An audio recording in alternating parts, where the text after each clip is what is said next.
This is a quick sort of tip on how to add a language string to your component without the language string being immediately added to the JText object function, which translates it, of course.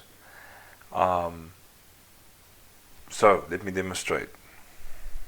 So normal language string, you'd use this JText and you'd add your string in there, and then JCB, when it compiles, it actually adds that string to your language file, and then when your component runs, that string is translated because it has a placeholder in its place, and you can then have multiple places where this string is used.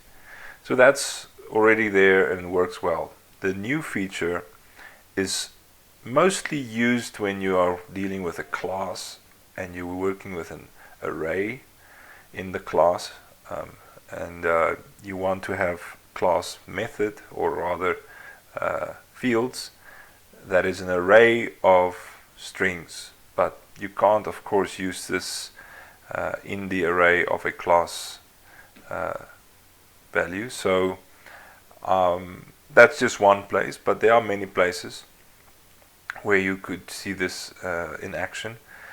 So what you would want to do is you want the placeholder to be generated, you want the string to be added to the language file, but you only want the placeholder as a string to be added to your script, because you're going to later add it to a JText, later in the script only add it to the JText option to translate this placeholder. And so often you would run into such a case. Well, I have anyway.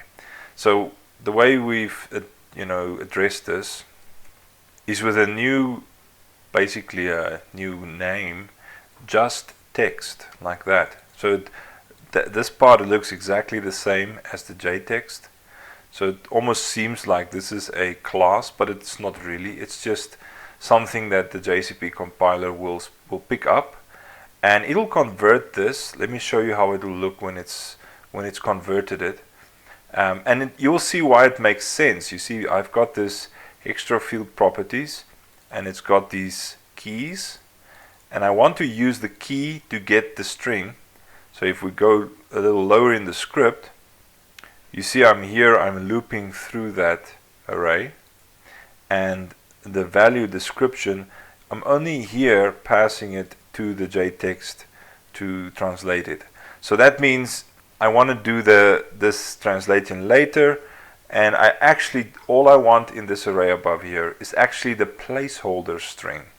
So let me show you that in the code, how it actually comes out.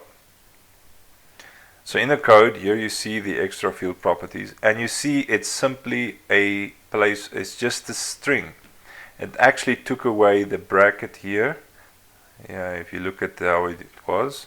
So I'm going to paste in the one from the code, just so that you can see what it's done.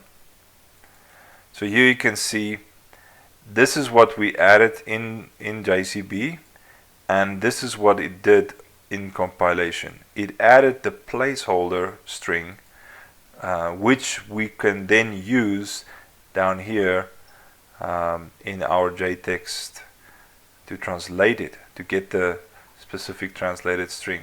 So that's a way to get the placeholder and to get obviously the string into your language file. That's just a little tip.